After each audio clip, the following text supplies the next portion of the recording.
Bismillahirrahmanirrahim. Assalamualaikum warahmatullahi wabarakatuh.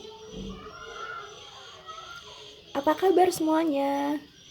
Baik? Alhamdulillah baik semua ya. Alhamdulillah kita masih diberi kesempatan kesehatan oleh Allah Subhanahu wa taala sehingga kita bisa melakukan rutinitas kita setiap hari, yaitu kegiatan belajar. Baiklah anak-anak sekalian, agar lebih barokahnya kegiatan kita pada pagi hari ini, lebih tepatnya pagi menjelang siang ini, maka marilah kita sama-sama buka pembelajaran kita dengan sama-sama melafazkan al-basmalah. Bismillahirrahmanirrahim. Baiklah, sebelum Ibu melaksanakan kegiatan belajar kita, maka Ibu akan absen kalian dulu nih. Ketua kelas siapa sih hari ini yang nggak masuk? Ada yang nggak masuk hari ini? Oh, semuanya masuk ya. Alhamdulillah, anak-anak di kelas ini rajin-rajin semua ya. Alhamdulillahirrahmanirrahim. Baiklah, materi kita pada pertemuan kali ini adalah tentang pencemaran lingkungan. Kalian tahu apa itu pencemaran lingkungan? Nah, pencemaran lingkungan adalah masuknya atau dimasukkannya komponen lain atau zat lain ke dalam lingkungan, baik itu udara, tanah, maupun di air. Kalian tahu enggak apa itu lingkungan? Oke, baiklah, Ibu akan jelaskan. Lingkungan adalah kondisi fisik dan keadaan di sekitar manusia, baik itu tanah, air, udara. Nah, di situ ketika kita tidak menjaganya dengan baik, maka itu akan berdampak buruk bagi kita. Baiklah anak-anak sekalian, manfaat kalian mempelajari materi ini adalah ketika kalian mempelajari ini, maka kalian akan lebih cinta kepada lingkungan kalian. Otomatis ketika kalian cinta dengan lingkungan kalian, kalian akan menjaganya dengan baik. Nah, sedangkan tujuan pembelajaran kita yaitu tujuan pembelajaran pencemaran lingkungan ini adalah kita bisa mengetahui pengertian pencemaran lingkungan itu apa, cara penanggulangannya seperti apa, dampaknya itu apa saja. Nah, itu manfaat dan tujuan pembelajaran kita pada pertemuan ini. Nah, pada pertemuan ini Ibu akan memberikan sebuah proyek bagi kalian. Proyek itu berupa alat sederhana yang bisa mengatasi pencemaran lingkungan. Misalnya, di air yang kotor, bagaimana kalian merancang sebuah alatnya sehingga bisa mengatasi pencemaran lingkungan. Kalian buat itu secara sederhana. Lebih jelasnya nanti akan Ibu jelaskan berikutnya. Sebelum Ibu menjelaskan tentang materi pencemaran lingkungan, Ibu mau bertanya dulu nih kepada anak-anak semua. Kalian tahu nggak sih apa sih itu pencemaran lingkungan? Nggak tahu, guru. Baik, Ibu akan menjelaskan tentang materi pencemaran lingkungan. Jadi, pencemaran lingkungan adalah perubahan tatanan lingkungan yang diakibatkan oleh faktor alam dan faktor manusia. Nah, fokus ke penjelasan Ibu dulu ya. Ya. Jangan berisik. Baik, Ibu akan melanjutkan tentang macam-macam pencemaran lingkungan. Jadi, pencemaran lingkungan itu dibagi menjadi 3 macam. Yang pertama, pencemaran tanah. Yang kedua, pencemaran air. Dan yang ketiga adalah pencemaran udara. Ibu akan menjelaskan tentang pencemaran tanah. Jadi, pencemaran tanah ini disebabkan oleh pembocoran limbah-limbah pabrik. Yang kedua, disebabkan oleh pembuangan sampah sembarangan. Itu anak-anak jangan buang sampah sembarangan ya. Sampah-sampah yang dibuang sembarangan itu tidak bisa diurai oleh pengurai. Yang kedua, pencemaran air. Pencemaran air juga disebabkan oleh pembuangan sampah sembarangan di sungai. Sampah yang dibuang di sungai menyebabkan air itu menjadi kotor. Yang terakhir itu pencemaran udara. Jadi pencemaran udara ini disebabkan oleh gas-gas yang berada di muka bumi ini. Apabila gas dengan atmosfer itu tercampur dan ketika hujan itu turun, maka akan menyebabkan hujan asam. pencemaran udara ini dapat kita ketahui di kota-kota ya. Di kota-kota ini kurang segar udaranya. Pencemaran udara itu disebabkan oleh asam knalpot kendaraan itu menyebabkan udara itu menjadi kotor. Apabila kita sebagai makhluk hidup menghirup udara itu menyebabkan penyakit ya. Itu ibu sarankan kepada anak-anak semua jangan membuang sampah sembarangan. Yang kedua, kita harus melakukan reboisasi. Jika ada yang reboisasi itu menanam kembali tumbuh-tumbuhannya. Saya akan melanjutkan materi yang sudah disampaikan tadi. Jadi materi yang akan saya bahas kali ini adalah perubahan lingkungan. Apa adik-adik tahu faktor-faktor penyebab perubahan lingkungan? Ya sudah, kalau nggak tahu biar kakak jelasin. Ada dua faktor penyebab perubahan lingkungan, yaitu faktor alam dan faktor kegiatan manusia. Yang pertama, faktor alam. Suatu ekosistem dapat mengalami perubahan dalam daur biogeokimia. Hasil dari aktivitas tersebut ada yang menguntungkan, ada yang merugikan, bersifat sebagian atau bersifat menyeluruh. Faktor alam yang dapat menyebabkan kerusakan yaitu gempa bumi, letusan gunung berapi, dan kemarau panjang. Letusan gunung berapi yang mengeluarkan lahar panas mengakibatkan kematian organisme, juga merusak keberadaan komunitas sepanjang daerah yang dilaluinya. Akan tetapi, setelah bencana alam tersebut berakhir, hal yang terjadi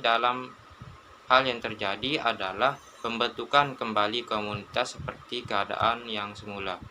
Namun, dengan demikian, suksesi yang berbeda dari sebelumnya tergantung pada kesuburan tanah.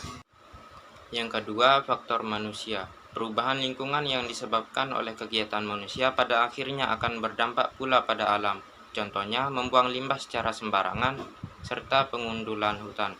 Beberapa akibat yang ditimbulkan secara aktivitas penggundulan hutan yaitu terjadi kekeringan pada musim kemarau, banjir pada musim hujan, suhu udara semakin meningkat, serta terjadinya tanah longsor. Penebangan hutan yang semakin merajalela. Ketika terjadi hujan, persentase air hujan yang berinfiltrasi kecil sehingga cadangan air tanah sangat sedikit. Sebagian besar bergerak sebagai air permukaan yang kita ketahui sebagai bencana banjir bandang. Hal ini berbanding terbalik pada musim kemarau dengan curah hujan sangat sedikit. Gejala ini mengakibatkan kekeringan di setiap wilayah. Tingkat pencemaran air umumnya terjadi di daerah-daerah yang padat penduduknya. Contohnya, di lingkungan kita di sekitar kita. Banyak orang membuang sampah tidak pada tempatnya atau membuang sembarangan tempat seperti di laut, di sungai, dan sebagiannya lagi. Pencemaran air dapat merugikan kesehatan makhluk hidup dan lingkungan. Air yang telah tercemar mengandung bibit-bibit penyakit dan zat-zat beracun. Penyakit yang muncul akibat pencemaran air antara lain diare, mutaber, gatal-gatal, dan berbagai penyakit lainnya. Nah, maka dari itu, anak-anak sekalian harus menggunakan air yang bersih dan sehat untuk memenuhi kebutuhan sehari-hari. Dan yang ketiga adalah pencemaran tanah. Perbuatan pembuangan sampah di sembarangan tempat dapat mencemarkan lingkungan. Sampah harus dibuang di lokasi pembuangan sampah yang semestinya, agar sampah dapat diolah kembali sebagai zat-zat yang tidak membahayakan bagi lingkungan. Sampah antara lain berupa sampah organik, yaitu berasal dari makhluk hidup. Contohnya di sekitar kita yaitu daun-daunan, sisa makanan, dan sebagainya.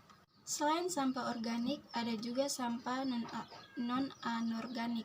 Sampah yang berasal dari benda hidup, contohnya kaleng, botol plastik, dan sebagainya.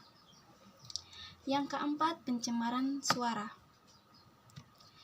Kemajuan teknologi manusia selain menghasilkan kemakmuran juga menimbulkan pencemaran. Selain pencemaran udara, pencemaran air, dan pencemaran tanah, pencemaran suara pun timbul dari kemajuan teknologi ini. Pencemaran suara terutama terjadi di perkotaan dan di daerah perindustrian. Seiring berkembangnya teknologi yang menghasilkan benda-benda yang memperbudak kehidupan manusia, suara yang dihasilkan oleh benda-benda tersebut suatu saat akan menimbulkan polusi suara. Mungkin itu saja yang saya sampaikan. Kurang dan lebihnya saya mohon maaf. Wabillahi taufik wal hidayah. Wassalamualaikum warahmatullahi wabarakatuh. Warahmatullahi wabarakatuh. Baiklah anak-anak, hari ini kita akan melanjutkan materi kita, yaitu dampak pencemaran lingkungan dan cara mengatasinya. Pasti kalian pernah dengarkan pencemaran lingkungan itu apa? Nah, pencemaran lingkungan itu terjadi karena adanya pertumbuhan penduduk yang secara cepat, dan akibatnya bisa menimbulkan polusi atau pencemaran. Nah, apa sih pencemaran itu sendiri? Pencemaran adalah pengotoran lingkungan yang disebabkan oleh adanya sisa-sisa produksi atau kegiatan manusia. Pencemaran terjadi dapat mengganggu kesehatan maupun kesehatan makhluk hidup yang tinggal di dalamnya. Menurut jenisnya, pencemaran dapat dibedakan menjadi 4 macam. Di antaranya yaitu pencemaran udara, pencemaran air, pencemaran tanah, dan pencemaran suara. Yang pertama, pencemaran udara. Pencemaran udara dapat disebabkan oleh asap kendaraan bermotor, pembakaran sampah, pembakaran hutan, dan asap-asap lainnya yang kita ketahui atau yang kita ketemui dalam kehidupan kita sehari-hari. Udara yang kotor mengandung zat-zat kimia dan bibit-bibit penyakit. Penyakit yang disebabkan oleh pencemaran udara yaitu antara lain sesak nafas, asma, dan bahkan menyebabkan kanker. Debu yang berterbangan dapat masuk ke dalam mata sehingga mata kita menjadi merah dan bahkan akan mengganggu penglihatan kita. Untuk itu, kita harus menjaga atau melindungi mata kita dari debu-debu atau kotoran. Maka dari itu, kita menggunakan kacamata jalan atau mencuci muka setelah sampai di tempat tujuan. Apabila debu itu menyelengket pada kulit, maka kulit akan terasa gatal, dan usahakan setelah itu kita mandi secara teratur supaya kulit bisa bersih dan sehat kembali. Dan yang kedua adalah pencemaran air. Pencemaran air disebabkan oleh adanya pembuangan limbah rumah tangga atau pembuangan sampah yang tidak pada tempatnya ke dalam lingkungan. Oke, baiklah, karena kita sedikit lagi akan habis jam, Ibu akan menanyakan kesimpulan dari penjelasan-penjelasan yang tadi. Baiklah, yang bisa menjawab silakan katakannya. Ya, silakan. Baik, terima kasih. Pencemaran lingkungan adalah perubahan tatanan lingkungan yang diakibatkan oleh faktor alam dan faktor manusia. Pencemaran lingkungan dibagi menjadi 3 bagian, yaitu pencemaran tanah, pencemaran air, dan pencemaran udara. Pencemaran tanah adalah bahan kimia buatan manusia masuk dan mengubah lingkungan alami tanah. Penyebabnya apa? Penyebabnya itu banyak sekali, diantaranya limbah pabrik, limbah industri, dan lain-lain. Dampaknya apa? Dampak dari pencemaran tanah banyak sekali, yaitu dampak negatif lingkungan, dampak tanah, dan dampak iklim. Cara penanggulangannya seperti apa? Dengan cara remediasi atau membersihkan permukaan tanah yang tercemar. Yang kedua yaitu pencemaran air. Pencemaran air adalah terkontaminasinya tempat penampungan air seperti danau, laut, yang dapat merugikan makhluk hidup. Penyebabnya apa? Penyebabnya diantaranya yaitu penggunaan bahan peledak dan pembuangan sampah organik. Dampaknya apa? Dampaknya itu air akan membawa penyakit menular yang akan mematikan ikan-ikan pada laut. Dan penurunan oksigen pada air. Cara penanggulangannya itu seperti tidak menggunakan bahan peledak dan tidak membuang sampah sembarangan. Yang ketiga yaitu pencemaran udara. Pencemaran udara yaitu kehadiran satu atau lebih substansi fisik, kimia, atau biologi di atmosfer dalam jumlah yang dapat membahayakan kesehatan makhluk hidup. Penyebabnya apa? Penyebabnya di sini banyak sekali, diantaranya yaitu asap transportasi, asap industri, dan pembakaran. Dampak dari pencemaran udara yaitu membahayakan kesehatan dan efek rumah kaca. Cara penanggulangan pencemaran udara yaitu dengan hemat menggunakan listrik dan menggunakan kendaraan umum. Dulu pertemuan kita kali ini marilah sama-sama kita membaca Alhamdulillahirobbilalamin. Sekian, wassalamualaikum warahmatullahi wabarakatuh.